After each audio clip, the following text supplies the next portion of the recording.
आदरणीय राष्ट्राध्यक्ष अजितदादा यांच्या नेतृत्वामध्ये सर्व दोन्ही सभागृहातले आमदार यांच्यामध्ये एक महत्त्वपूर्ण बैठक आता ठरते आहे। यामध्ये आता लोकसभेच्या किती जागा मिळत आहेत आणि कसं कसं कोणावर जबाबदारी दिली जाईल ते बैठकीनंतर कळेल। आज बैठकीमध्ये धाराशिव आणि परभणी या लोकसभेचा सुद्धा आढावा घेतला जाणार आहे।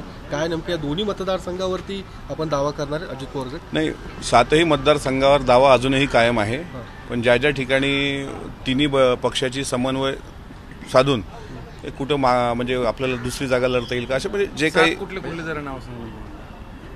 7 कुठले शिरूर आहे, रायगड आहे, बारामती आहे, धाराशिव आहे, परभणी आहे, त्याच्यानंतर माढा पण आता माढाचा तिढा सुटलाय बहुतेक, आणि नाशिक आहे। गडचिरोलीचं काय? गडचिरोलीचं अशोक नेते असं जाहीर झालंय भाजप। साताराच्या बदल्यात शिर्डीची जागा तुम्ही मागणार आहे भाजपकडे, असं काय? ते आता अमृत नोनी आर्थो प्लस ये एक प्रूवन फॉर्मूला है। इसमें मौजूद नोनी फल के गुण और आयुर्वेदिक जड़ी बूटियां शरीर को जरूरी पोषक तत्व देने के साथ साथ हड्डियों और जोड़ों के घिसने, उनमें होने वाले सूजन और दर्द को रोकने में मदद करता है। दर्द मुक्त जीवन के लिए अमृत नोनी आर्थो प्लस। वरिष्ठ नेत्यांना कोर कमिटी म्हणले ते माहित असावं। बारामतीमध्ये महादेव जानकरांना उमेदवारी देणार अशा पद्धतीचे 2 दिवसांपासून चर्चा सुरू आहेत। आजच्या बैठकीत तशी काही चर्चा होईल का? अजिबात नाही, त्या चर्चेला काही अर्थ नाही। रासपचे जे नेते आहेत महादेवराव जानकर हे स्वतः परभणी किंवा माढामधून इच्छुक होते। आदरणीय पवार साहेबांनी पण त्यांना माढा देण्याचं सांगितलं पण होतं, ते त्यांनी बोलून पण दाखवलं, पण बारामती लोकसभा ते लढवतील यात ह्या सगळ्या कपोलकल्पित कथा आहेत।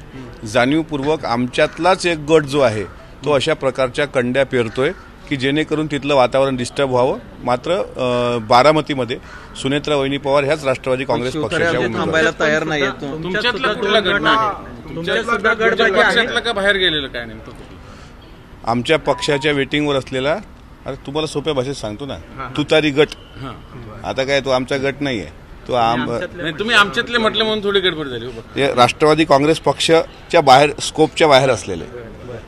शिवथरे थांबायला तयार नाहीत अजून? शिवथरे लढण्यावर ठाम आहेत की? लोकशाहीमध्ये प्रत्येकाला निवडणूक लढवण्याचा अधिकार असतो, ते थांबायला तयार नसतील तर शेवटी मला तर त्यांच्या तब्येतची फार काळजी आहे की ते असं का वागतायत।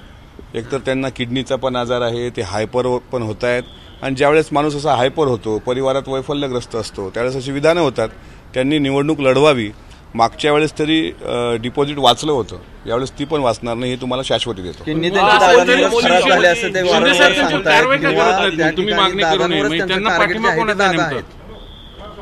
असं आहे, शिवतारे काही महिन्यांपूर्वी शिवतारेंचं दादांबद्दलचं स्टेटमेंट बघा, मीडियानेच ते दाखवलंय, आणि जाणीवपूर्वक त्यांना बोलून जर तो आसुरी आनंद घ्यायचा असेल तर त्यांनी तो घ्यावा। पण अचानक शिवतारे एवढे काय हे झाले? मी सांगितले त्याचं उत्तर काल। शिवतारेची एवढी अवकातच नाही की तो एवढा बोलेल। शिवतारेच्या मागचा मास्टर माइंड दुसरा आहे, तो कोण आहे सांगा, सांगतो तुम्हाला, ऐकून घ्या पूर्ण। पुरंदर किंवा बारामतीच्या लोकसभेमध्ये ज्यावेळेस आम्ही प्रचाराला जाऊ त्यावेळेस तो कोण मास्टर माइंड आहे हे तुम्हाला आम्ही जनतेसमोर क्लिअर करून सांगतो।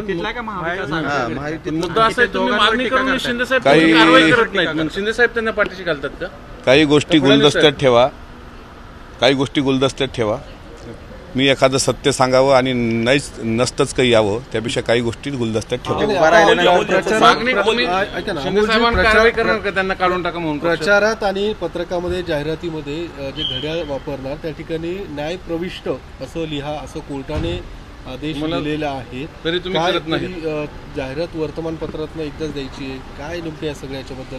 त्याबद्दलची जाहिरात प्रकाशित झालेली आहे, आणि जर कोर्टाचा अवमान ठेवून जर जाहिरात द्यायची असेल तर त्या नियम आम्ही फॉलो करू।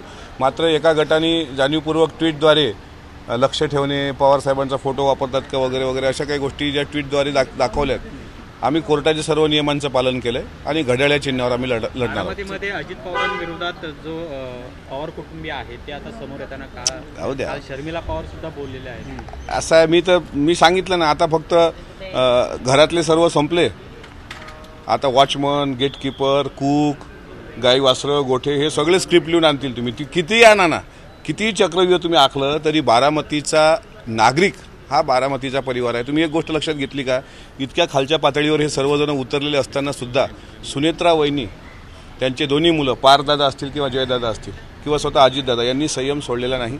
अगदी शांतपणे ते आपलं काम करत आहेत. अजित पवारांना एकटं पाडलं जाते असं दिसतंय बारामतीची जनता जोपर्यंत सोबत आहे तोपर्यंत दादा एकटे पडण्याचा प्रश्न येत नाही. रक्ताच्या नात्यापेक्षा विचाराची नाती ग्रेट असतात हे कोरोनाने दाखवलेलं आहे.